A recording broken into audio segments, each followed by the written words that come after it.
ओम शांति। आज 5-3-2026 प्रातः मुरली। ओम शांति। बाप दादा मधुबन। आज मिष्टी मिष्टी बाबा बोलছেন, मीठे बच्चे, बाप को ज्ञानी तो आत्मा बच्चे ही प्रिय है, इसलिए बाप समान मास्टर ज्ञान सागर बनो। বাবা বলছেন যে মিষ্টি বাচ্চারা বাবা জ্ঞানিত আত্মাদেরকে বেশি ভালোবাসেন। জ্ঞানিত আত্মা যারা তারা বাবার বেশি প্রিয় হয়। এই জন্য বাবা বলছেন তাহলে বাবার সমান তোমরা মাস্টার জ্ঞান সাগর হও। তাহলে কি করে হব? বাবা রোজ যে আমাদের জ্ঞান মুরলি শোনাচ্ছেন, যত আমরা এই জ্ঞান মুরলি শুনবো, শোনাবো আর মনন চিন্তন করব, তবেই আমরা মাস্টার জ্ঞান সাগর হতে পারবো। প্রশ্ন হচ্ছে, কল্যাণকারী युग में बाप सभी बच्चों को कौन सी स्मृति दिलाते हैं? কল্যাণকারী যুগে বাবা সমস্ত বাচ্চাদের কোন স্মৃতি মনে করিয়ে দিচ্ছেন? उत्तर, बच्चे तुम्हें अपना घर छोड़ 5000 वर्ष हुए हैं। तुमने 5000 वर्ष में 84 जन्म लिए। अब ये अंतिम जन्म है, वानप्रस्थ अवस्था है, इसलिए अब घर जाने की तैयारी करो, फिर सुखधाम में आएंगे। भल गृहस्थ व्यवहार में रहो, लेकिन इस अंतिम जन्म में पवित्र बन बाप को याद करो। तो बाबा बोलছেন যে বাচ্চারা তোমরা তোমাদের ঘর ছেড়ে 5000 বছর হয়ে গেছে যে এই দুনিয়াতে এসেছো। তো আমাদের আত্মার ঘর পরমধাম বা শান্তিধাম। তো সেখান থেকে আমরা 5000 বছর হয়েছে এখানে এসেছি, বাবা সেটা মনে করে দিচ্ছেন। আর বাবা বলছেন যে তোমরা 5000 বছরে 84 বার জন্ম নিয়েছো, আর এইটা হচ্ছে তার মধ্যে লাস্ট জন্ম, তোমাদের অন্তিম জন্ম এইটা, ব্রাহ্মণ জন্ম। তো এখন বাবা বলছেন তোমার হচ্ছে বানপ্রস্থ অবস্থা, অর্থাৎ বাণীর ঊর্ধ্বে যাওয়ার সময় এখন অন্তিম জন্মে। তাই বাবা বলছেন এখন তাহলে নিজের বানপ্রস্থ মানে বাণীর ঊর্ধ্বে নির্বাণ ধামে যাওয়ার সময় এসেছে। তো এখন সেই তোমার ঘরে যাওয়ার জন্য তুমি তৈরি হয়ে যাও, আর তারপর সেখান থেকে সুখধামেও তুমি চলে আসবে, যে এখানে তুমি ছিলে 5000 বছর আগে। তো বাবা বলছেন যে থাকো ঘর গৃহস্থতে। বাবা ছাড়তে কিছু ত্যাগ করতে বলছেন না, বাবা বলছেন থাকো এখানেই, কিন্তু যতদিন না আমরা শান্তিধামে যাচ্ছি, বাবা বলছেন ততদিন ঘর গৃহস্থতে থাকো, কিন্তু এই অন্তিম জন্মে এখন পবিত্র হয়ে তুমি বাবাকে স্মরণ করো, তবেই হচ্ছে তুমি শান্তিধামে যাওয়ার যোগ্য হয়ে উঠবে। কারণ বাবা বলছেন শান্তিধাম পবিত্র ধামে যেতে গেলে তো তোমাকে পবিত্র হতে হবে। এবার পবিত্র কোথায় হবে? বাবা বলছেন এখানে থেকেই পবিত্র হতে হবে তোমাকে, পুরুষার্থ করে, বাবাকে স্মরণ করে। এই জন্য বাবা বলছেন থাকো ঘরে যতদিন না আমরা পবিত্র হয়ে ঘরে ফিরছি, আর বাবাকে স্মরণ করো। তো মুরলির প্রথমে গীত বেজেছে, महफिल में जल उठी क्षमा। ओम शांति। बच्चों ने ये समझा है कि भगवान एक है, गॉड इज वन, सभी आत्माओं का पिता एक है, उनको परमपिता परमात्मा कहा जाता है। सृष्टि का रचयिता एक है, अनेक हो ही नहीं सकते। বাবা বলছেন বাচ্চারা তো এখন তো এটা বুঝেছে যে ভগবান তো একজনই, গড ইজ ওয়ান, আর সমস্ত আত্মার পিতাও হচ্ছে সেই ভগবান, আমাদের পরমপিতা পরমাত্মা। তো বাবাই হচ্ছেন কি সৃষ্টির রচয়িতা। তো অনেকজন তো হতে পারে না, সৃষ্টির রচয়িতা একজনই হয়। তো इस সিদ্ধান্ত অনুসার মনুষ্য আপনি কো ভগবান कहला नहीं सकते। বা বলছেন এই সিদ্ধান্ত অনুযায়ী এই দুনিয়াতে কোনো মানুষ কিন্তু নিজেকে ভগবান বলতে পারে না, যদিও বলে দেয় আজকাল, বাবা বলছেন, কিন্তু সেটা অজ্ঞান, না জেনে বুঝে বলে দেয়। अभी तुम ईश्वरीय सर्विस के निमित्त बने हो, ईश्वर नई दुनिया स्थापन कर रहे हैं, जिसको सतयुग कहा जाता है, उसके लिए तुम लायक बन रहे हो। এখন বাবা বলছেন তোমরা তো ঈশ্বরীয় সার্ভিসের নিমিত্ত হয়েছো। বাবা যে দুনিয়ার রচয়িতা, বাবা যে সৃষ্টির রচনা করছেন, তো এই ঈশ্বরীয় কাজের জন্য তুমি এখন নিমিত্ত হয়েছো। তো যেটাকে সত্যযুগ বলে, বাবা যে নতুন দুনিয়া স্থাপন করছে সেই দুনিয়ার নাম কি? সত্যযুগ। আর তুমি সেই দুনিয়ার স্থাপন করছো, আর ওই দুনিয়াতে যাওয়ার জন্য যোগ্য তৈরি হচ্ছে এখন বাবার শ্রীমত অনুসারে। তো सतयुग में कोई पतित नहीं रहते, अभी तुम पावन बन रहे हो। कहते हैं पतित पावन मैं हूँ, और तुम बच्चों को श्रेष्ठ मत देता हूँ कि मुझ अपने निराकार बाप को याद करने से तुम पतित तमोप्रधान से पावन शतप्रधान बन जाएंगे। তো এখন বাবা বলছেন যে এখন তোমরা পবিত্র হচ্ছ, তো এই জন্য বাবা কি বলছেন যে বাবাকেই তো পতিত পাবন বলা হয়। তো বাবাই এসে তোমরা বাচ্চাদেরকে শ্রেষ্ঠ মত দেন, যে বাচ্চারা তোমরা এখন আমি নিরাকার শিব বাবাকে স্মরণ করে তুমি তাহলে এই পতিত যে তমপ্রধান হয়ে গেছো সেখান থেকে তুমি পবিত্র শতপ্রধান হয়ে নিজের ঘরে ফিরতে পারবে। तो याद रूपी योग अग्नि से तुम्हारे पाप नाश हो जाएंगे। साधु आदि तो कह देते हैं ईश्वर सर्वव्यापी है। বলছেন বাচ্চারা এই যোগ অগ্নিতেই তোমার পাপ ভস্ম হবে, কারণ বাবা বারবার বলছেন কি তুমি তো পতিত হয়ে গেছো, এখন তো তুমি ঘরে ফিরতে পারবে না যতক্ষণ না পবিত্র হবে, না ঘরে ফিরতে পারবে আর না সত্যযুগে যেতে পারবে। এই জন্য বাবা এই অন্তিম জন্মে এসে আমাদের সৃষ্টিচক্রের জ্ঞান দিয়ে, আমাদের নিজের পরিচয় দিয়ে, বাবার পরিচয়, ঘরের পরিচয় দিয়ে বাবা এখন যে পথে আমাদের চলতে বলছেন, যে বাচ্চারা আমার শ্রীমতে চলো, আমি যেরম যেরম বলছি ঠিক সেরকম চলো, তাহলে তুমি তমপ্রধান থেকে সত্যপ্রধান হবে, মানে সত্যযুগেরও যোগ্য হলে আর নিজের ঘরে ফেরার জন্য তৈরি হয়ে গেলে। তারপর বাবা বলছেন যে তো বাবার সাথে যদি তুমি নিরন্তর যোগ রাখো, কানেকশন রাখো, কম্বাইন্ড হয়ে থাকো, তো এই যোগ অগ্নির দ্বারা তোমার পাপ ভস্ম হবে। ৬৩ জন্মের পাপ, তারপর থেকে যে পাপের বোঝা মাথার উপর রয়েছে, বলছেন এই পাপের বোঝা সমাপ্ত না করে তো তুমি পবিত্র হবে না, ঘরে ফিরতে পারবে না, তাহলে যোগ অগ্নির দ্বারাই সেটা আমাদের নাশ হবে। অর্থাৎ কি যেরকম হয় না, ওই সূর্যের রশ্মিকে যেরকম আতশ কাচের দ্বারা আমরা নিচে একটা কাগজ রেখে ফোকাস করে সূর্যের আলোকে ওই কাগজটা কি হয়েছে, যখন একভাবে রেখেছি আতশ কাচটা, তখন ওই কাগজটা কিন্তু পুড়ে গেছে কিছু সময় পর। ঠিক সেরকমই আমরা আত্মা মনে করে বাবাকে নিরন্তর মানে ফোকাস বাবার দিকে রাখতে হবে। বাবা কি বলছে, বাবা কি চাইছে আমার থেকে, নিরন্তর কর্মযোগী প্লাস তার সাথে সাথে আমাদের সারাদিনে ৩-৪ ঘন্টা, কমসে কম ৩-৪ ঘন্টা বসেও যদি আমরা বাবার থেকে শক্তি নিতে পারি, একাগ্র চিত্ত হতে পারি, তাহলে কিন্তু আমাদের ৬৩ জন্মের পাপ বিনাশ হয়ে যাবে, তখনই আমরা যোগ্য হয়ে যাব ঘরে ফেরার জন্য। তো বাবা বলছেন সাধু সন্ন্যাসীরা কি বলে দেয় যে ঈশ্বর তো সর্বব্যাপী, মানে সবার মধ্যেই ভগবান রয়েছে। এক তরফ कहते ভগবান এক হ্যায়, ফির ইহা তো বহুত আপনে কো ভগবান कहलाते। একদিকে বলে দেয় ভগবান একজনই, আবার বলে দেয় সবার মধ্যেই ভগবান, মানুষই ভগবান, মানে আত্মারাই ভগবান। আবার তো বাবা বলছেন যে এরকম নানা রকম মত বলে দেয় ওরা। শ্রী শ্রী 108 जगतगुरु कहलाते हैं। तो श्री श्री 108 जगतगुरु बोले देय, तो अब जगत का गुरु तो एक ही बाप है। सारे जगत को पावन बनाने वाला एक परमात्मा सारी दुनिया को लिबरेट करता है दुख से। এখন বাবা বলছেন বাচ্চারা জগৎগুরু তো একমাত্র বাবাই। কেন? বাবা গুরু মানে কি? গুরু কথার মানে গু মানে অন্ধকার আর রু মানে প্রকাশ। তাহলে অন্ধকার থেকে যিনি প্রকাশে আনেন তাকে গুরু বলা হয়। অথচ এই দুনিয়াতে তো কেউ কাউকে প্রকাশে আনতে পারেনি, সবাই তো অজ্ঞান অন্ধকারেই রয়েছে, তাই না? তো এই জন্য বাবা বলছেন কি, বাবাই হচ্ছেন আমাদের গুরু, একমাত্র যিনি এই জগৎকে বাবা বলছেন পবিত্র বানিয়ে সমগ্র সমগ্র দুনিয়াকে বাবা বলছেন এখন এই দুঃখের থেকে মুক্তি দিচ্ছেন, মানে আত্মাদেরকে মুক্তি দিচ্ছেন। তো বাবাই হচ্ছেন দুঃখহর্তা সুখকর্তা, অর্থাৎ বাবাই দুঃখকে হরণ করে সুখ দেন।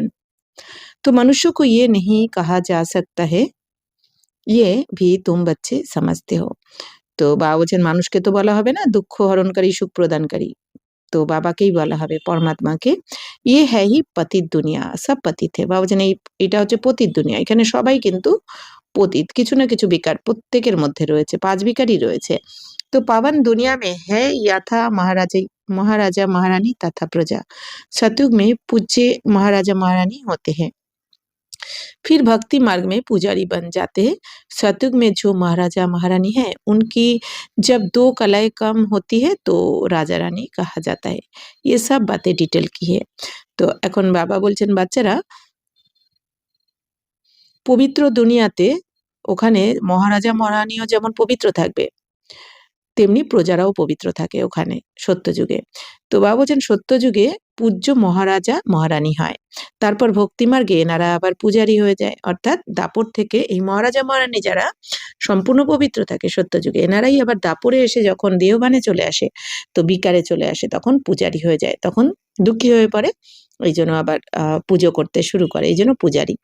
তো সত্যযুগে বাবা বলছেন কি বলা হবে, মহারাজা মহারানী। আর যখন ত্রেতাতে এসে 2 কলা কম হয়ে যাবে এনাদের, তখন এদের আবার বলা হবে রাজা রানী, মানে ত্রেতাতে রাজা রানী হবে।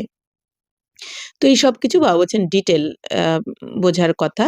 তো নেই তো 1 সেকেন্ড মে জীবন মুক্তি, বাবা বলছেন না হলে 1 সেকেন্ডে জীবন মুক্তি। অর্থাৎ কি এই যে 5000 বছর ধরে আমরা একটু একটু করে নিচে নেমেছি, সত্যযুগ থেকে একটু একটু করে আত্মার কলা কম হতে হতে যে তমপ্রধান হয়েছে, সত্যপ্রধান থেকে শত রজতমতে এসেছে, তমপ্রধান হয়েছে, এখন আবার মাত্র এক জন্মে অর্থাৎ লাস্ট অন্তিম জন্মে অল্প সময়ের মধ্যে বাবা আমাদেরকে কি দিচ্ছেন, পবিত্র করিয়ে বানিয়ে দিচ্ছেন, শতপ্রধান বানিয়ে দিচ্ছেন, অর্থাৎ আমরা এখন জীবন মুক্তিতে যাচ্ছি। तो बाप समझाते हैं भल गृहस्थ ব্যবহার में रहो परंतु ये अंतिम जन्म पवित्र रहो। তো এখন বাবা কি বলছেন, বাচ্চারা থাকো ঘর গৃহস্থতে, কিন্তু এই লাস্ট জন্মটা তোমাদের পবিত্র থাকতে হবে। তো বাবা কি বলেন যে বাচ্চারা তোমরা তো আমাকে 2500 বছর ধরে ডেকেছো, তোমরা আমাকে প্রতিজ্ঞা করেছো যে আমি আসলে তোমরা আমার হয়ে যাবে, তোমরা পবিত্র থাকবে, তাহলে এখন বাবা বলছেন अंतिम जन्म একটা जन्म খালি আমার জন্য পবিত্র থাকো। বাবা বলছেন अब वानप्रस्थ अवस्था है, वानप्रस्थ व शांति धाम एक ही बात है। तो यहाँ आत्माएं ब्रह्म तत्व में रहती है, किसको ब्रह्मांड, जिसको ब्रह्मांड कहते हैं। তো বাবা বলছেন যে এখন বানপ্রস্থ অবস্থা তোমাদের, তো অর্থাৎ বাণীর ঊর্ধ্বে যাওয়ার সময় এসেছে তোমাদের। তো এই স্থিতিতে তোমাদের থাকতে হবে, এখন তো এখান থেকেই সেটা প্র্যাকটিস করতে হবে। তো বানপ্রস্থ বা শান্তিধাম বাবা বলছেন একই ব্যাপার। তো এখানে তো আত্মারা ব্রহ্মতত্ত্বতে থাকে, মানে বানপ্রস্থতে শান্তিধামে ব্রহ্মতত্ত্ব তে থাকে, ব্রহ্মতত্ত্ব মানেই শান্তিধাম। তো সেইখানেকে আবার বাবা বলছেন ব্রহ্মাণ্ড বলা হয়। তো শান্তিধামের নাম তো অনেক, তাই না, বানপ্রস্থ বা শান্তিধাম, ব্রহ্মতত্ত্ব, ব্রহ্মাণ্ড, शिव धाम, अनेक किछु, मुक्तिधाम। तो वास्तव में आत्माएं कोई अंडे मिसाल नहीं है, आत्मा तो स्टार है। বা বলছেন বাস্তবে আত্মারা কিন্তু ডিম্বাকৃতি নয়, আত্মা হচ্ছে একটা ছোট্ট তারার মতন, একদম সূক্ষ্মাতিসূক্ষ্ম একটা स्टार।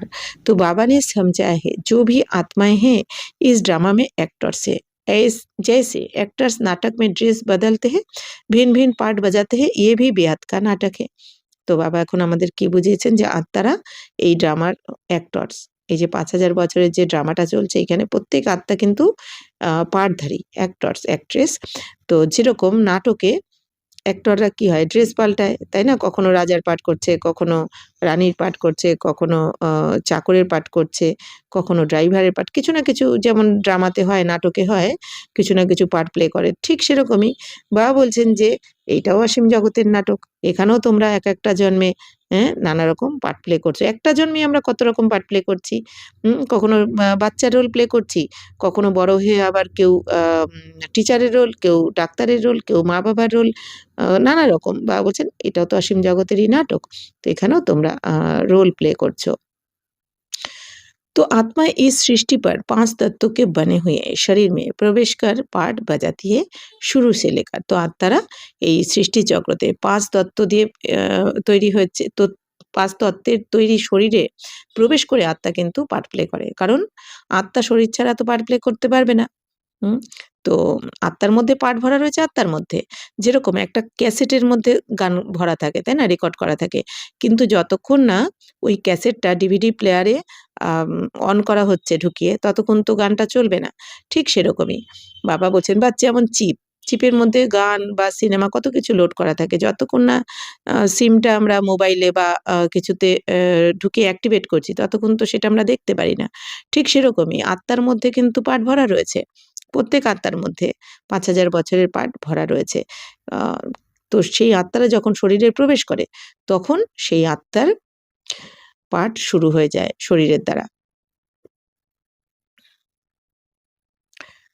তো পরমাত্মা আর ব্রহ্মা বিষ্ণু শঙ্কর সব অ্যাক্টর্স है। তো এখন বাবা বলছেন পরম পিতা পরমাত্মা, ব্রহ্মা বিষ্ণু শঙ্কর সবাই অ্যাক্টর্স, কিন্তু যার যার পার্ট আলাদা আলাদা।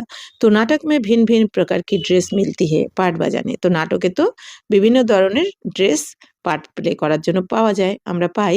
ঘর में आत्माएं सब शरीर के बिगड़ रहती है। তো ঘরে আত্মারা কিন্তু শরীর, মানে পরমধামে আমরা আত্মারা শরীর ছাড়াই থাকি ওখানে, অর্থাৎ ওখানে শরীর, 5 তত্ত্বের শরীর যেতে পারে না। 5 তত্ত্বের শরীর তো পাই আমরা এই দুনিয়াতে এসে স্থূল বতনে। तो फिर जब 5 तत्वों का शरीर तैयार होता है तब उनमें प्रवेश करती है। তারপর বাবা বলছেন আত্মা তো পরমধামে থাকে বিনা শরীরে। তো যখন এখানে আমাদের 5 তত্ত্বের শরীর তৈরি হয়ে যায় তখন আমরা আত্মারা এসে ওই শরীরে প্রবেশ করে আমাদের কর্ম শুরু করি বা পার্ট প্লে করতে শুরু করি। तो 84 शरीर मिलते हैं तो नाम भी इतने बदलते हैं। आत्मा का नाम एक है। अब शिव बाबा तो है ही पतित पावन, उनको अपना शरीर नहीं है, शरीर का आधार लेना पड़ता है। कहते मेरा नाम शिव है, तो भल पुराने शरीर में आता हूँ, इनके शरीर का नाम अपना है, इनका व्यक्त नाम है, फिर अव्यक्ति नाम परा है।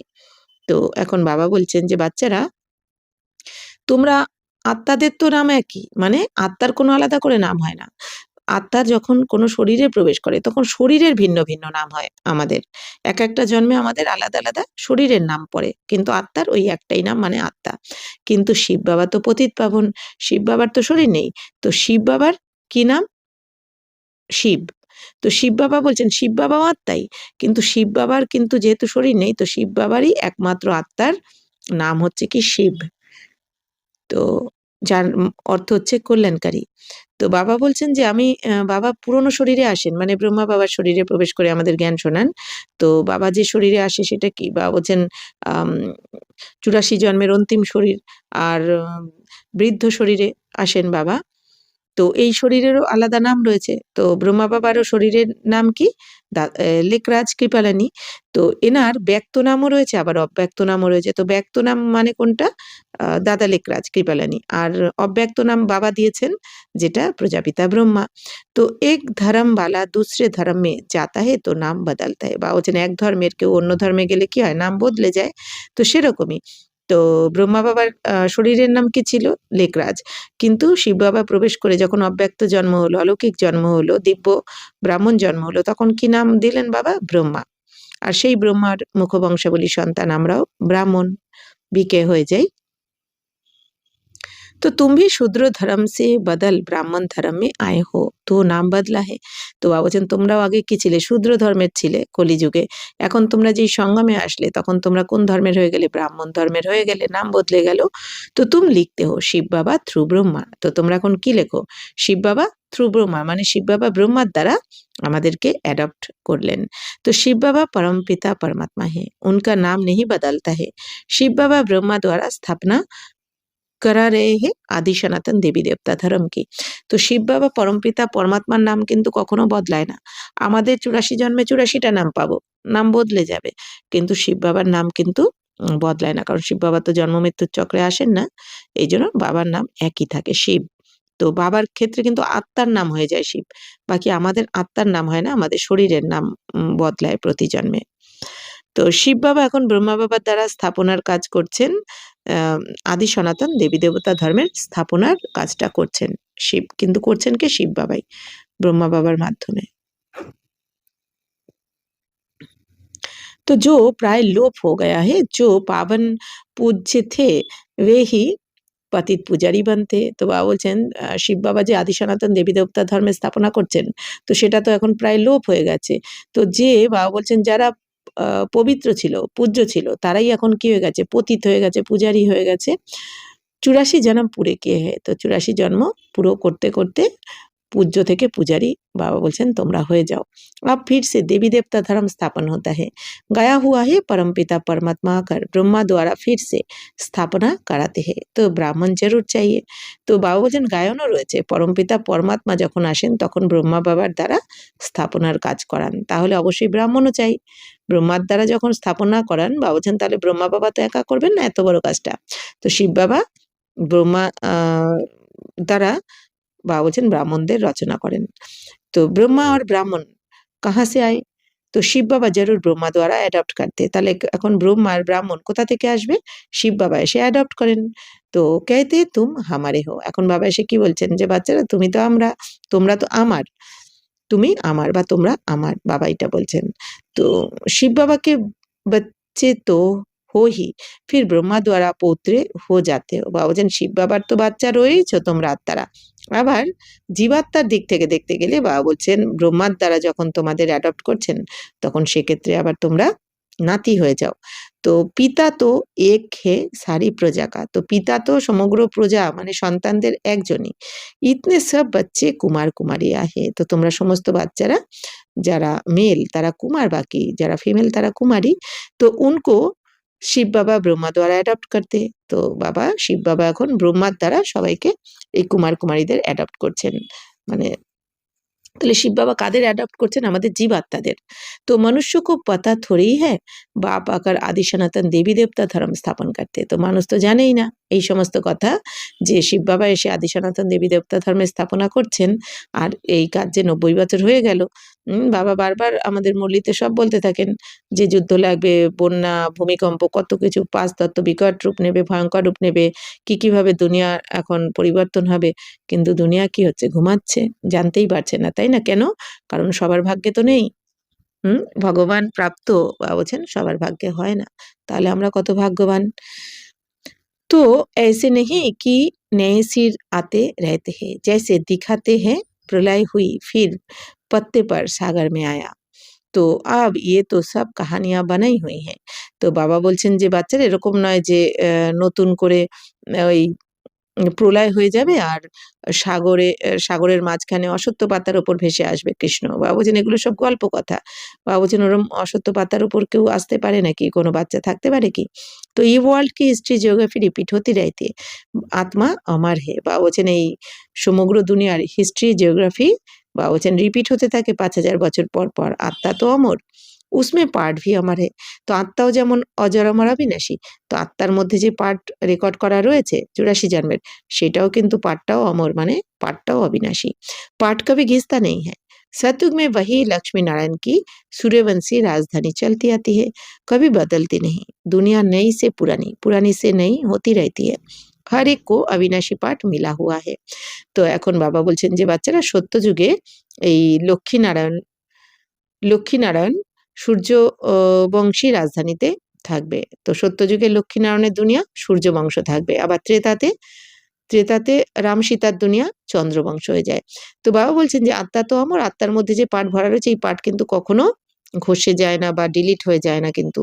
এটা অবিনাশী পার্ট, সেকেন্ড বাই সেকেন্ড প্রতিটা পার্ট প্রতি কল্পে রিপিট, হুবহু রিপিট হতে থাকে। এটা মনে রাখতে হবে।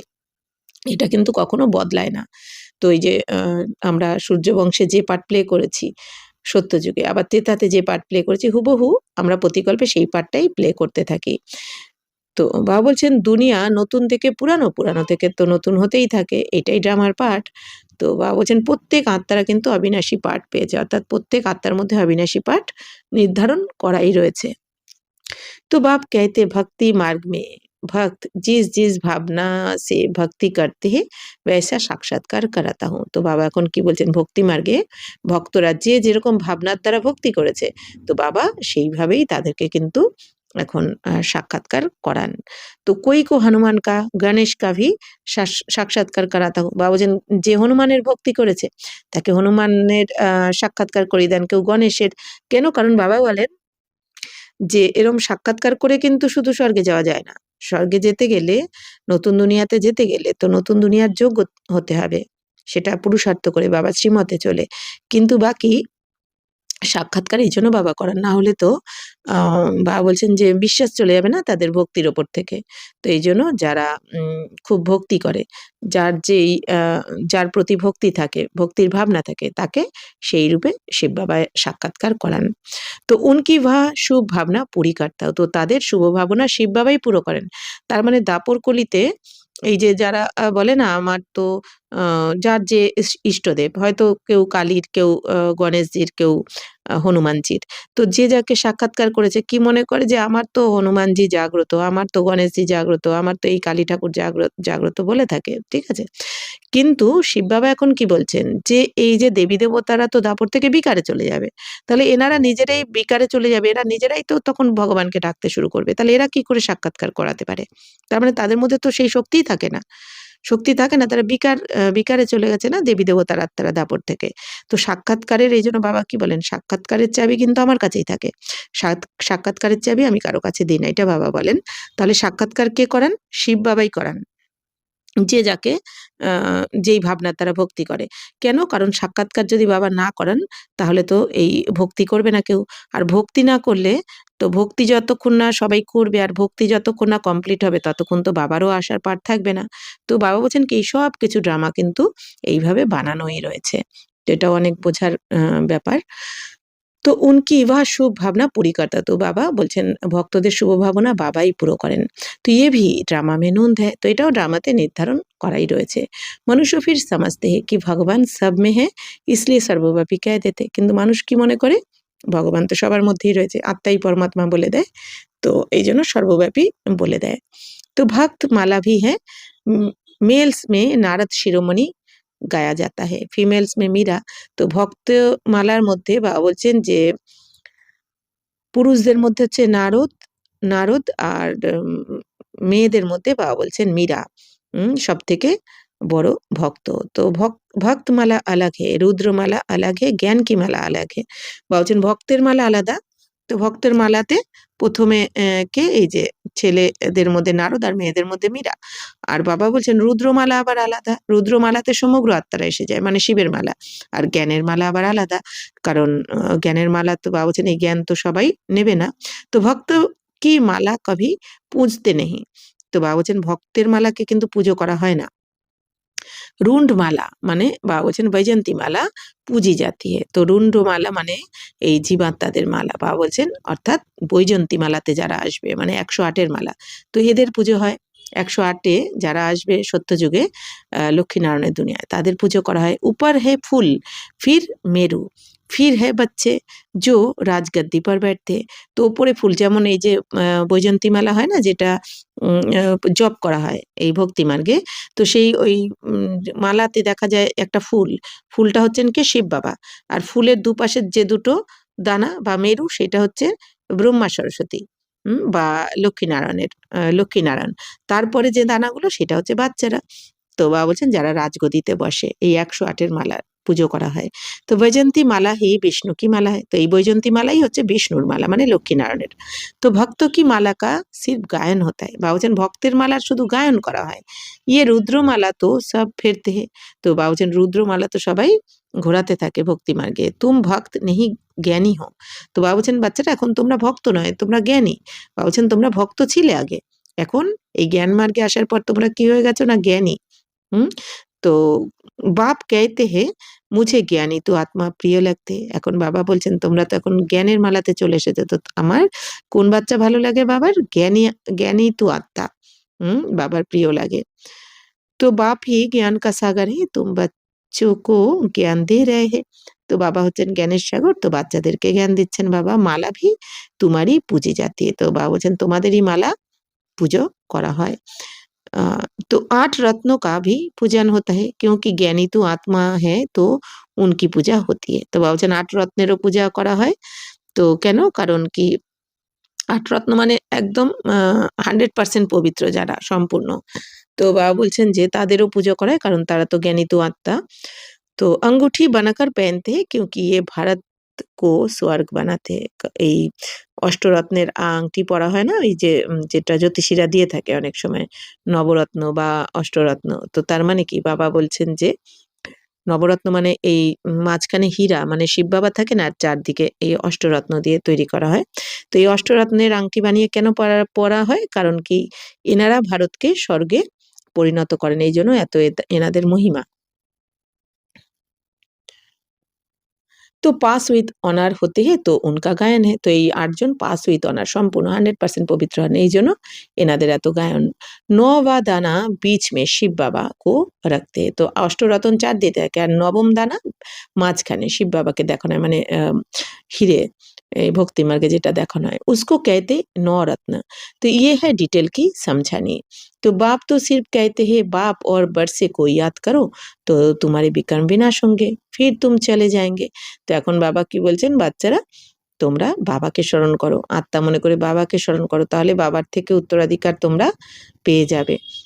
বাবাকে স্মরণ করো আর বাবার উত্তরাধিকারকে স্মরণ করো, স্বর্গকে স্মরণ করো, তাহলে তোমাদের বিকর্ম বিনাশ হয়ে যাবে আর তোমরা ঘরে ফিরবে। তো পতিত আত্মায় পাবন দুনিয়া মে যা না সকে। তো যারা পতিত আত্মা তারা কিন্তু পবিত্র দুনিয়াতে যেতে পারবে না। ইহা সব পতিত হে, আর এখানে তো পতিত সবাই, এই জন্য বাবা বলছেন কি তোমাদেরকে আমি রাজযোগের জ্ঞান শেখাচ্ছি, তোমাদেরকে আমি পবিত্র বানাচ্ছি, তোমরা হও।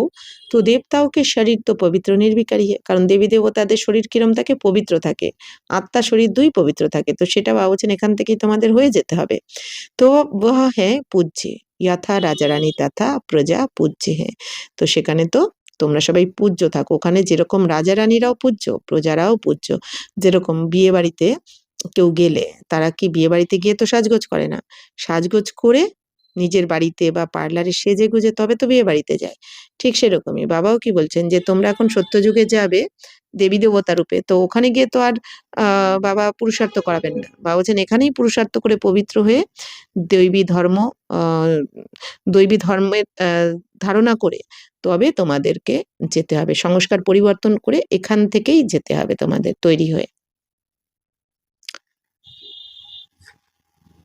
তো বাবা বলছেন যে তো স্বর্গে বাবা বলছেন যে যেমন পূজ্য ওইখানে সবাই পূজ্য, মানে রাজা রানীও যেমন পূজ্য, প্রজারাও পূজ্য থাকে ওখানে, অর্থাৎ সবাই পবিত্র।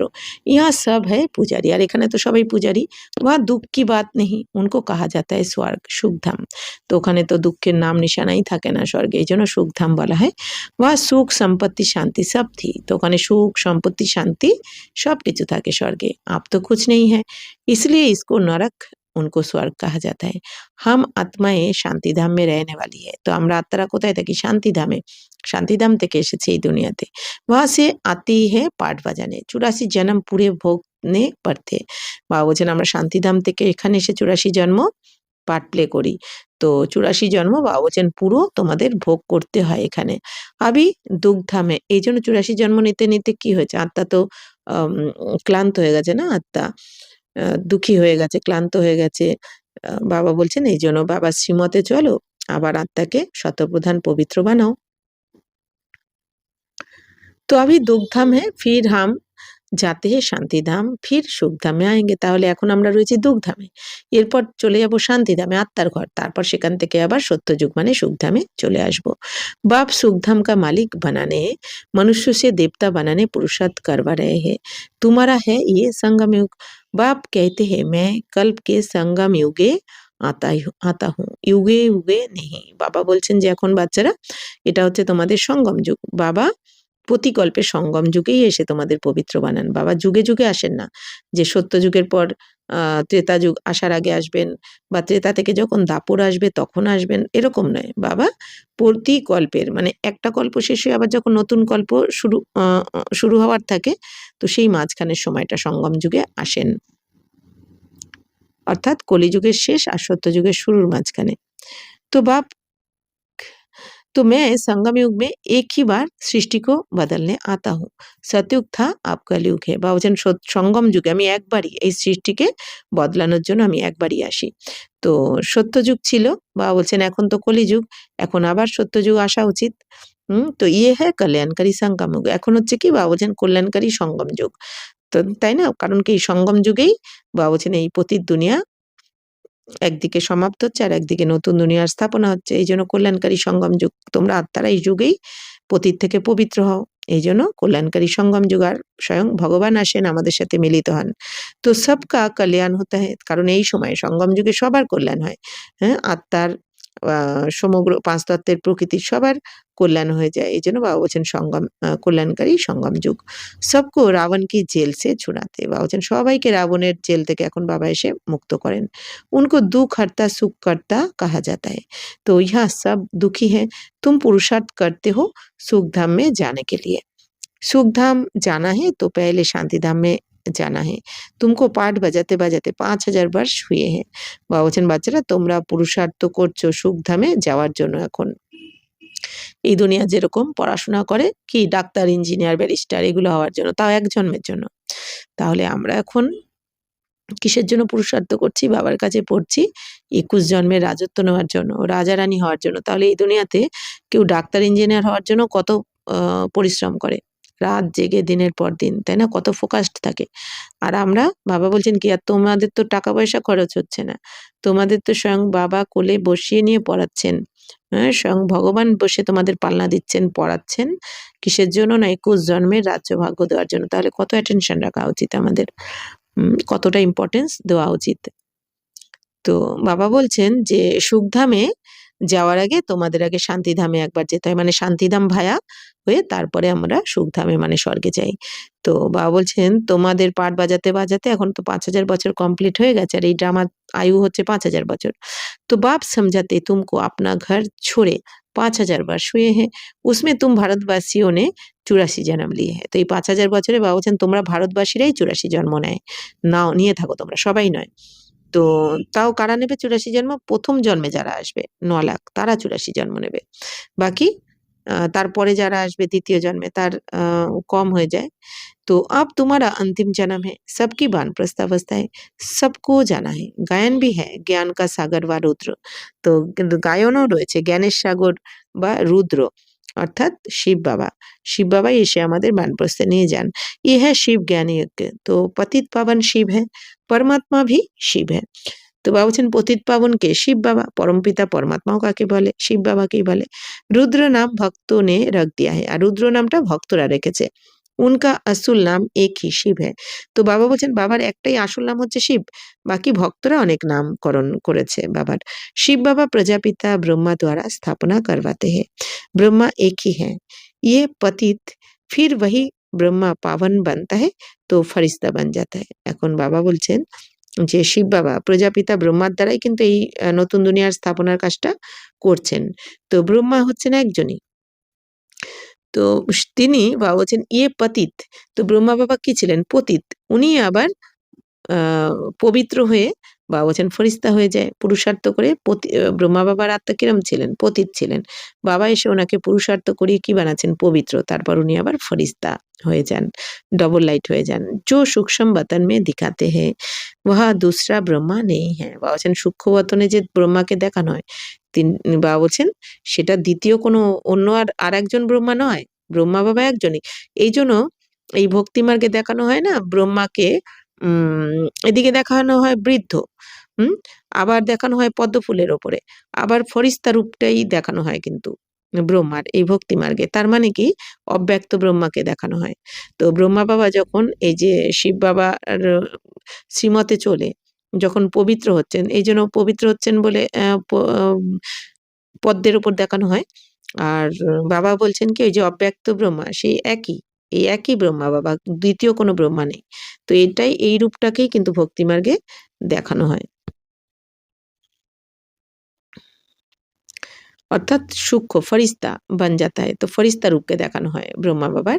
जो सूक्ष्म वतन में दिखाते हैं वह दूसरा ब्रह्मा नहीं है, ब्रह्मा एक है, एक व्यक्त व अव्यक्त। ये संपूर्ण पावन हो जाएंगे तो सूक्ष्म वतन में दिखेंगे देखेंगे वही हड्डी आदि, वह हड्डी आदि হতি নেই। তো বাবা বলছেন ইনি যখন ব্রহ্মা বাবা আর আত্মা যখন পুরুষার্থ করে সম্পূর্ণ পবিত্র হয়ে যান তখন কোথায় দেখানো হয়? সূক্ষ্ম বতনে, মানে একদম ফরিস্তা রূপ দেখানো হয় সূক্ষ্ম বতনে। ওখানে তো বাবা বলছেন হাড় মাংস থাকে না। तो बाबा ने समझाया था जिस आत्मा को शरीर नहीं मिलता है वह ভটকতি रहती है। তো বাবা কি বুঝিয়েছেন? যে আত্মারা শরীর পায় না তারা তো ভটকাতে থাকে, মানে সেই আত্মারা ঘুরতে থাকে, ঘুরে বেড়াতে থাকে। তো উनको ভূত कहते हैं, ওদেরকেই বলা হয় কি ভূত। তো जब तक शरीर मिले तब तक भटकती है, যতক্ষণ না শরীর পায় তো সেই আত্মা বাবা বলছেন এরকম ঘুরে বেড়াতে থাকে। कोई अच्छी होती है कोई बुरी होती है। তো কোনো আত্মারা ভালো হয়, কোনো আত্মা খারাপ। অর্থাৎ কি যেই আত্মারা যেরকম সংস্কার থাকে বডি ছাড়ার আগে যেরকম সংস্কার থাকে না সেই অনুযায়ী আত্মারা কিন্তু ভালো বা খারাপ হয়। তো তো বাপ হর এক বাত কি সমঝানি দেতে হ্যায়। তো বাবা প্রত্যেক কথা এখন বসে বোঝাচ্ছেন। যেরকম একজন সন্দেশী দাদি বাপ-দাদার কাছে সন্দেশ নিয়ে যেতেন। তো উনি ফিরে এসে একবার অনুভব শুনিয়েছিলেন যে ওই সন্দেশী দাদি যখন সূক্ষ্মবতনে যাচ্ছিলেন তখন উনি দেখছেন যে অনেক এরকম ভাটাক্তি হয়ে আত্মা আরকি যে অনেক ছিল। তো তারা উপরে ওঠার চেষ্টা করছে। মানে কি তারা যারা বডি পায়নি তারা উপরে ওঠার চেষ্টা করছে সূক্ষ্মবতনের উপরে। কিন্তু যেন ওরা ধাক্কা খেয়ে আবার নিচে নেমে যাচ্ছে। তার মানে কি উপরে চাইলেও উঠতে পারছে না। তাই না? তো সেরকমই। তো তার মানে কি বাবা বলছেন যে সবাই তো শরীর পায় না। তো এরকম কেউ ঘুরে বেড়াতে থাকে। তো তারা মুক্তি চায় কিন্তু পায় না। तो बाबा सब কিছু বোঝাচ্ছেন। তো वह ज्ञान का सागर है तो जरूर समझाएंगे ना। तो बाबा तो ज्ञाনের সাগর, তো সব কিছু তো বোঝাবেন। 1 सेकंड में जीवन मुक्ति है। तो अल्फ और वे को याद करो तो सेकंड में जीवन मुक्ति का बरसा मिलेगा। তো বাবা বলছেন এখন বাবাকে স্মরণ করো আর স্বর্গের বাদশাহীকে স্মরণ করো। বিষ্ণু চতুর্ভুজকে স্মরণ করো, তাহলে 1 সেকেন্ডে তুমি জীবন মুক্তির উত্তরাধিকার পেয়ে যাবে। 1 সেকেন্ডে কেন বলা হচ্ছে? বাবা বলছেন যেহেতু 5000 বছর ধরে তোমরা নিচে নেমেছো, কিন্তু ওঠার সময় কত সময় লাগছে? একদম কম সময়, একটা জন্ম মাত্র, তাও পুরো জন্ম নয়। এইজন্য বাবা বলছেন 1 সেকেন্ডে তোমরা জীবন মুক্তির উত্তরাধিকার পেয়ে যাবে। তো কত সহজ! তো নামই হ্যাঁ সহজ রাজযোগ। বাবা বলছেন নামই তো সহজ রাজযোগ না? মানে কি? বাবা বলছেন রাবণ 2500 বছর ধরে নিচে নামিয়েছে, আর বাবা এসে তোমাদের 1 সেকেন্ডে স্বর্গের দেবী দেবতা বানিয়ে দেন। এইজন্যই বাবাকে কি বলা হয়? জাদুঘর। তো वह समझते हैं भारत का योग ये था। তো সবাই তো এই দুনিয়াতে জানে যে ভারতের प्राचीन योग কোনটা? এই রাজযোগ। परंतु वह सन्यासियों का हठ योग है। ये तो बिल्कुल ही सहज है। तो योग माना याद, उनका है हठ योग। বাবা বলছেন হঠযোগ তো সন্ন্যাসীদের কঠিন, শরীরকে কষ্ট দেওয়া হয়। আর বাবা বলছেন এই যোগ তো সহজ। শুধু বাবা কি বলেন? আত্মা মনে করে বাবাকে স্মরণ করো, বাবার কথা মতো চলো, বাকি তো বাবা কোনো কষ্ট দেন না। তো যোগ মানে কি? বাবা বলছেন স্মরণ, অর্থাৎ বাবার শ্রীমতে চলতে হবে, বাবার কথা শুনে চলতে হবে, প্রতিটা কথা, সকালবেলা অমৃতবেলা থেকে রাত অবধি। तो ये है सहेज। बाप कहते मुझे इस प्रकार याद करो, कोई लॉकेट आदि लगाने की दरकार नहीं है। तुम तो बच्चे हो बाप के, बाप को सिर्फ याद करो, तुम यहाँ पाठ बजाने आए हो। তো বাবা বলছেন বাচ্চারা কোনো লকেট পরার দরকার হবে না তোমাদের, যে লকেট পরতে হবে কি সামনে ছবি রাখতে হবে এরকম কোনো। বাবা বলছেন বাবাকে তো দেখাই যায় না, কিন্তু মন বুদ্ধির দ্বারা বাবার কথা মতো চলতে হবে। বাবাকে স্মরণ করা মানে কি? বাবার প্রতিটা শ্রীমতকে মেনে চলতে হবে, যে বাবা আমাকে কি করতে বলেছেন আর কি করতে বারণ করেছেন। বাবার প্রতিটা শ্রীমত আমি প্রতি কদমে বাবার শ্রীমত মেনে চলছি। প্রতিটা স্টেপ ফেলার আগে আমি যেটা ভাবছি সেটাও কি বাবা অ্যালাউ আছে? শ্রীমতে আছে? আমি যেটা ভাবছি, আমি যে কর্মটা করছি সেটা কি শ্রীমত আছে? আমি যেটা বলছি সেটা কি শ্রীমতে আছে? তো সবকিছু এরকম শ্রীমত অনুযায়ী বাবা বলছেন কর্ম করো, বাকি লকেট আদি লাগানোর দরকার নেই। বাবা বলছেন তুমি তো বাবার সন্তান, तो सब समय तुम्हें बाबा हृदय रয়েছো। बाप को सिर्फ याद करो, तुम यहाँ पाठ बजाने आए हो, अब सबको वापस घर जाना है, फिर वही पाठ बजाना है। বাবা বলছেন তোমরা তো এখানে পাঠ প্লে করতে এসেছো, এখন তোমাদের ঘরে ফিরতে হবে, তারপর আবার তোমাকে যেই পাঠ প্লে করলে 5000 বছর ধরে সেটা আবার হুবহু রিপিট করতে হবে সত্যযুগ থেকে। तो भारतवासी ही सूर्यवंशी, चंद्रवंशी, वैश्यवंशी, शूद्रवंशी बनते हैं। বাবা বলছেন তোমরা ভারতবাসীরাই প্রথমে সূর্যবংশী, চন্দ্রবংশী, অর্থাৎ সত্যতেতা দাপর কলিতে এই সূর্য বংশ, চন্দ্রবংশ, বৈশ্য আর শূদ্র বংশে আসো, পাঠ প্লে করো। ইস বিচ মে और धर्म वाले भी आते हैं। তো বাবা বলছেন এরপরে চন্দ্রবংশের পরে যখন তোমরা দাপরে আসো বৈশ্যবংশে, তখন অন্য অন্য ধর্মাত্মারাও আসেন এই দুনিয়াতে, এসে তাদের ধর্ম স্থাপনা করেন। তো 84 জন্ম তুম লেতে হো, ফির তুমকো হি নাম্বার 1 মে জানা হে। বাবা বলছেন তোমরাই 84 জন্ম নাও, আবার তোমাদেরকেই এখন নাম্বার 1-এ আবার যেতে হবে। ফির তুম সত্যযুগ মে আয়েঙ্গে তো और सभी শান্তিধাম মে হোঙ্গে। বাবা বলছেন এখন সত্যযুগে তো অল্প সংখ্যক আত্মা থাকবে যারা এখন বাবার শ্রীমতে চলবে, পবিত্র থাকবে। তো বাকি আত্মারা তাহলে কোথায় থাকবে? শান্তিধামে থাকবে। তাদের যার যখন পাঠ প্লে করার সময় আসবে অটোমেটিক তারা এই দুনিয়াতে এসে তাদের শরীরে প্রবেশ করে পাঠ প্লে শুরু করবে। ওর ধর্ম ভালোকে বর্ণ নেই হ্যাঁ। বা বলছেন অন্য ধর্মের ওদের কোনো বর্ণে থাকে না, তোমাদের যেমন এই যে ব্রাহ্মণ বর্ণ, দেবী দেবতা এরকম। তো বর্ণ ভারতকে হি হ্যাঁ। বা বলছেন এই সমস্ত বর্ণ ভারতেই রয়েছে, বাকি অন্য ধর্মের থাকে না। তুমি সূর্যবংশী, চন্দ্রবংশী বনে থে। বা বলছেন তোমরাই সূর্যবংশী, চন্দ্রবংশী ছিলে। বারবার বাবা মনে করিয়ে দিচ্ছেন, যেরকম আমাদের হয় না, মা বাবা যখন ছোটোবেলায় বাচ্চাদেরকে মা বাবা বারবার কি বলে যে তোমার নাক কোনটা, তোমার চোখ কোনটা, তোমার হাত কোনটা, এইভাবে বলে না দেখাতে, আমরা যেরকম বাচ্চাদেরকে বলি। আর বাচ্চাটা বারবার দেখাতে থাকে, মানে কি রোজ ওইভাবে পড়াতে থাকি আমরা, যার ফলে কি হয় বাচ্চাটা শরীরের অঙ্গ প্রত্যঙ্গ তো জেনে যায়, কিন্তু আসলে তো দেহবানে এসে যায়। তো এইভাবে আমরাও দেহভানে এসে গেছি। এখন বাবা আবার কি করছেন, শিব বাবা এসে আমাদের এই জন্য বারবার মনে করাচ্ছেন, বাচ্চারা তুমি আত্মা, তুমি সূর্যবংশে ছিলে, তুমি চন্দ্রবংশে ছিলে, তুমি দেবী দেবতা ছিলে, তুমি লক্ষ্মীনারায়ণ ছিলে। তো বারবার এই যে রোজ এটা বলেন না বাবা, যেরকম আমরা বাচ্চাদেরকে ছোটোবেলা থেকে ওরকম পড়াতাম, হ্যাঁ, জিজ্ঞাসা করতাম, তো বাচ্চারা পাক্কা হয়ে যায়, হ্যাঁ, ওই সংস্কারটা ধারণ করে নেয়। ঠিক সেরকম বাবা এখন সংস্কার পরিবর্তন করাচ্ছেন, তো আমাদের রোজ এইভাবে মনে করাচ্ছেন বাবা যে তুমি ভ্রুকুটির মাঝখানে এই ভ্রুকুটির সিংহাসনে বসে আছো, তুমি আত্মা, তুমি লাইট স্বরূপ। তো বারবার বাবা এরকম আমাদের মনে করাচ্ছেন। বা সূর্যবংশী চন্দ্রবংশীতে ছিলাম, এটাও মনে করাচ্ছেন যে তুমি 84 জন্ম নিয়েছো। ঠিক আছে, তাহলে এটাও যদি রোজ আমরা বারবার বাবা রোজ যেমন পড়াচ্ছেন, আর রোজ যদি আমরা এটা মনন চিন্তন করতে থাকি, তাহলে এখন আমরা দেহবানটা ভুলে আবার এই আত্মঅভিমানী হয়ে যাব, আমাদের পুরনো স্মৃতি পাক্কা হয়ে যাবে। তো আমি ব্রাহ্মণ বর্ণ মে হো, এখন তোমরা ব্রাহ্মণ বর্ণে রয়েছো।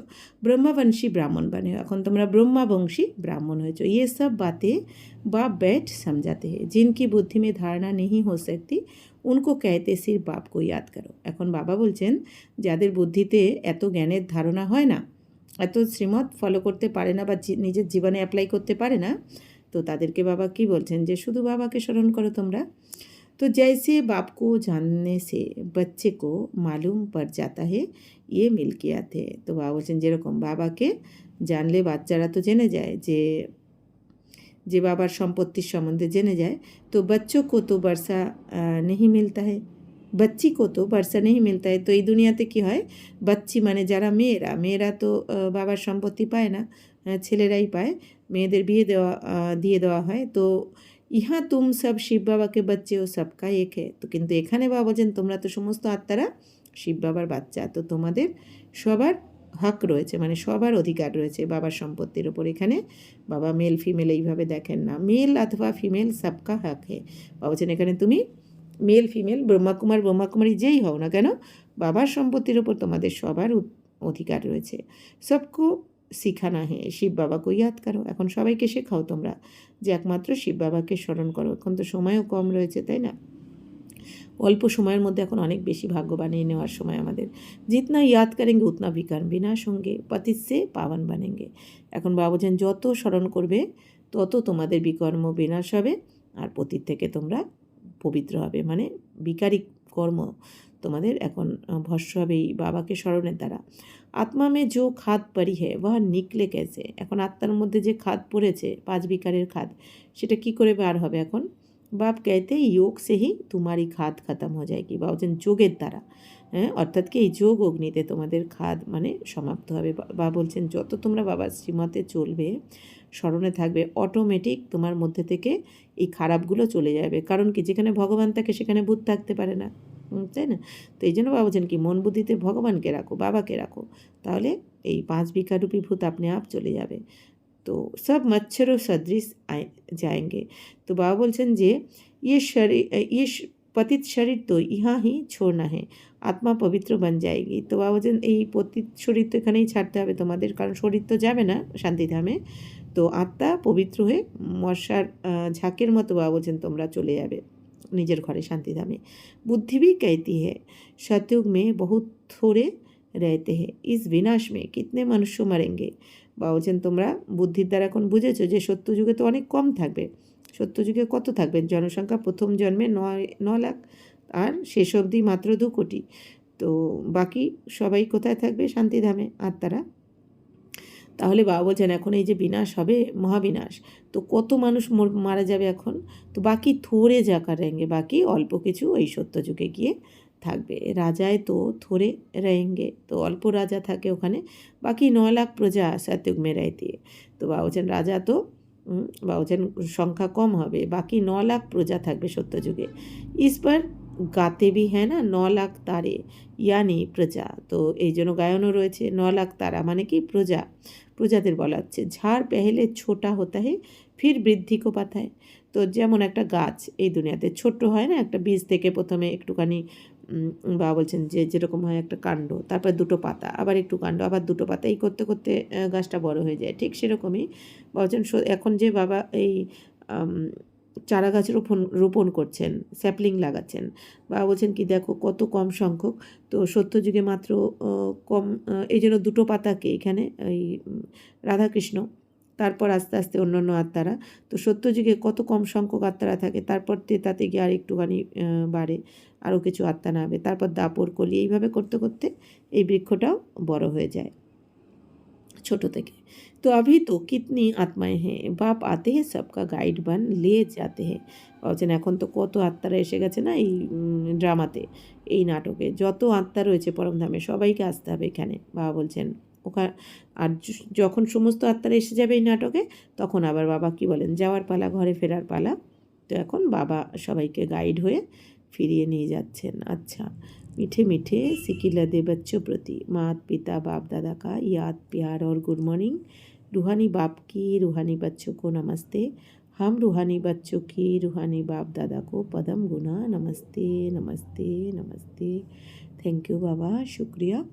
धारणा के लिए मुख्य सार, योग अग्नि से विकर्मों की खाद को भस्म कर पावन बनना है। आप वानप्रस्थ अवस्था है, इसलिए वापस घर जाने के लिए संपूर्ण सत्वप्रधान बनना है। বাবা বলছেন এই যোগ অগ্নিতে, অর্থাৎ বাবার সাথে সব সময় মন বুদ্ধিকে বাবার কাছে রাখতে হবে। তো এই যোগের আগুনে বাবা বলছেন যে তোমাদের সমস্ত বিকারী কর্মকে ভস্ম করতে হবে, বিকারী কর্মের যে খাত পড়েছে সেটা ভস্ম করে পবিত্র হতে হবে, আর বানপ্রস্থ অবস্থাতে এখন টিকতে হবে, অর্থাৎ বানের ঊর্ধ্বে যেহেতু যাবে, এই জন্য বাবা কী বলেন, সাইলেন্স থাকো মন বুদ্ধির দ্বারা। তো এখন বানপ্রস্থ অবস্থাতে যেতে হবে, তো এই জন্য বাবা বলছেন ঘরে যাওয়ার জন্য সম্পূর্ণ শতপ্রধান হতে হবে। ইস কল্যাণকারী যুগ মে বাপ সমান দুঃখ হর্তা সুখ কর্তা বান্না হয়। এখন কল্যাণকারী যুগ মানে এই সঙ্গম যুগে তোমাদের বাবার সমান দুঃখ হরণকারী সুখ কর্তা বাবা বলছেন হতে হবে। কেন, এই দুনিয়ায় সবাই দুঃখী। তো বাবা বলছেন বাবা তো তোমাদের বানাচ্ছেন, তো তোমাদের আবার অন্যদেরকে রাস্তা দেখাতে হবে, সুখ দিতে হবে। वरदान, सदा कंबाइंड स्वरूप की स्मृति द्वारा मुश्किल कार्य को सहज बनाने वाले डबल लाइट भवो। जो बच्चे निरंतर याद में रहते हैं वे सदा साथ का अनुभव करते हैं। उनके सामने कोई भी समस्या आएगी तो अपने को कंबाइंड अनुभव करेंगे, घबराएंगे नहीं। বা বলছেন যে বাচ্চারা নিরন্তর বাবার স্মরণে থাকে তারা সবসময় সাথের অনুভব করে, বাবা সাথে রয়েছে। তো তাদের সামনে যে কোনো সমস্যাই আসুক না কেন, তারা কিন্তু সবসময় বাবার সাথে আমি কম্বাইন্ড আছি এই অনুভবটা করবে, সে কিন্তু কখনো ঘাবড়াবে না। ঠিক যেরকম ব্রহ্মা বাবা করতেন, যাই কিছু হয়ে যাক না কেন, যেরকম 400 বাচ্চা অথচ 4 আনা পয়সা ছিল না যখন বেগারিবার চলছিল, কিন্তু বাবা কিন্তু কখনো চিন্তা করেননি, কখনো বাবার মুখে চিন্তার ভাঁজ দেখা যায়নি। কারণ বাবা জানেন যার বাচ্চা তিনি জানেন, যার দায়িত্ব, যার সেবা, যিনি এসেছেন বিশ্ব পরিবর্তন করতে, সবসময় এতটাই নিশ্চয় বুদ্ধি ছিল বাবার। তো আর ব্রহ্মা বাবা কি সবসময় কম্বাইন্ড থাকতেন না বাবার সাথে, এই জন্য কখনো সমস্যা তো অনেক ছিল কিন্তু কখনো ঘাবড়াননি। তো বাবা বলছেন তোমাদেরও এরকম হওয়া উচিত। তো ये কম্বাইন্ড স্বরূপ কি স্মৃতি कोई भी मुश्किल कार्य को सहज बना देती है। বা বলছেন তো এইরকম কম্বাইন্ড স্বরূপের যদি স্মৃতি থাকে যে স্বয়ং ভগবান আমার সাথে আছে, বাবা স্বয়ং ভগবান আমাকে পালনা দিচ্ছে, আমার বাবা যাকে ভগবান পালনা দেয়, পড়াচ্ছেন, বাবা বলছেন তার কি কিছু ক্ষতি হতে পারে? হতে পারে না। কারণ আমাদের এই বিশ্ব পরিবর্তনের কাজের দায়িত্ব কে দিয়েছেন? বাবা দিয়েছেন। তো বাবা এমন তো নয় দিয়ে পরমধামে চলে গেছেন বা নিশ্চিন্ত হয়ে, বাবা তো জানেন, বাবা তো সবসময় আমাদের সাথে আছেন। এই জন্য বাবা বলছেন যে সবসময় কম্বাইন্ড স্বরূপের স্মৃতিতে যদি থাকো তাহলে যে কোনো মুশকিল কাজ সহজ হয়ে যাবে তোমার। তো কभी कोई बड़ी बात सामने आए तो अपना बोझ बाप के ऊपर रख स्वयं डबल लाइट हो जाओ। এখন বাবা বলছেন যে কোনো ধরনের যত বড়ই সমস্যা আসুক না কেন, যত বড় বোঝাই হোক না কেন, তুমি বাবার ওপর দিয়ে দাও, দিয়ে তুমি ডবল লাইট থাকো। তাহলে কে বলছেন কথাটা? স্বয়ং ভগবান বলছেন যে বাচ্চারা আমি নিতে এসেছি তোমার দায়িত্ব, আমাকে দাও, দিয়ে তুমি নিশ্চিন্ত থাকো। বাবা বলছেন তুমি ডবল লাইট হয়ে থাকো। ডবল লাইট মানে কি, আমি আত্মা লাইট, আর একটা আমার স্থিতি মানে আমার মনের স্থিতি একদম লাইট, হালকা। কেন? কারণ কি বাবা যে স্বয়ং ভগবান দায়িত্ব নিচ্ছেন, তো আমাদের কি চিন্তা হতে, আর স্বয়ং ভগবান আমাদের বাবা যেভাবে হ্যান্ডেল করবে তো আমরা তো সেটা পারবো না, এই জন্য বাবাকে দিয়ে দেওয়া উচিত। তো বাবা বলছেন যে তুমি হালকা হয়ে যাও। तो মানে বাবাকে সব বোঝ দিয়ে, तो फरिश्ते समान दिन रात खुशी में मन से डांस करते रहेंगे। তো বাবাকে সব বোঝ দিয়ে যদি হালকা থাকো তুমি, তাহলে ফরিস্তার সমান তুমি মানে দিন রাত বাবা বলছেন খুশিতে তোমার মন ডান্স করতে থাকবে। स्लोगन किसी भी कारण का निवारण कर संतुष्ट रहने और करने वाले ही সন্তুষ্ট মানিয়ে বলছেন যে কোনো কারণের নিবারণ যে করে সন্তুষ্ট থাকে সেই অন্যদেরকেও সন্তুষ্ট করতে পারে, আর তারাই হচ্ছে কি সন্তুষ্ট মনি। বা বলছেন যে কোনো কারণ আসুক না কেন তাকে নিবারণ করবো। প্রথম কথা তো ড্রামার পয়েন্ট। ড্রামাতে বাবা বলছেন কি তুমি কাউকে দুঃখ দেবে না, তুমি ও বললো বলে তুমি ও করলো বলে আমরাও করব না, আমরা শ্রীমত অনুযায়ী সবার জন্য এখন শুভ ভাবনা শুভকামনা রেখে যাকে যতটা সহযোগ দেওয়া যায় মনসা বাচা কর্মনা দিয়ে বাবা বলছেন নিজেও সন্তুষ্ট থাকো, অন্যদেরকেও সন্তুষ্ট করো, তবেই তুমি সন্তুষ্ট মনি। तो अव्यक्त इशारे निश्चय के फाउंडेशन को मजबूत कर सदा निर्भय और निश्चिंत रहो। श्रीमत प्रमाण हर कदम हो तो सदा निश्चिंत रहेंगे, और निश्चिंत है तो सदा यथार्थ निर्णय देंगे। বা বলছেন বাচ্চারা শ্রীমত অনুযায়ী যদি প্রতিটা কদমে থাকো তুমি তাহলে সবসময় নিশ্চিন্ত থাকবে। অর্থাৎ শ্রীমত অনুযায়ী যদি আমরা কর্ম করি তাহলে সবসময় নিশ্চিন্ত থাকবে, আর যে নিশ্চিন্ত থাকে সে তার নির্ণয় সবসময় যথার্থ হয়, তার নির্ণয় কখনো ভুল হয় না। তো ভুল কারা করে? যাদের মন যারা ঘাবড়ে যায়, যাদের মন বিচলিত থাকে তারা ভুল নির্ণয় নিয়ে নেয়। এই জন্য বাবা বলছেন তুমি নিশ্চিন্ত থাকো, তাহলে নিশ্চিত থাকো আর নিশ্চিন্ত থাকো। তো जब निर्णय यथार्थ होगा तो विजयी होंगे, আর নির্ণয় শক্তি যদি তোমার যথার্থ হয় ঠিক হয় তাহলে তো বিজয় অবশ্যই তোমারই। तो त्रिकालदर्शी आत्मा सदा ही निश्चिंत रहती है क्योंकि उसे निश्चय है कि हमारी विजय हुई ही पड़ी है। বলছেন যদি তুমি ত্রিকালদর্শী আত্মা হও মানে তিন কালকে দেখে কর্ম করো, বর্তমানকে যে কোনো বর্তমানে কাজ করার আগে মনে রাখতে হবে এই কাজটাই বর্তমানে আমি যেটা বলবো ভাববো করবো এইটাই একটু পরে পাস্ট হয়ে যাবে, আবার এটাই তো যেরকম আমি কর্ম করব সেই অনুযায়ী ভবিষ্যতেও আমি ফল পাবো। তো এই জন্য বাবা বলছেন ত্রিকালদর্শী হয়ে যে আত্মা সবসময় নিশ্চিন্ত থাকে তাহলে তার বিজয় তো হয়েই পড়ে রয়েছে, কারণ তার নিশ্চয়ও থাকে। আচ্ছা, ওম শান্তি।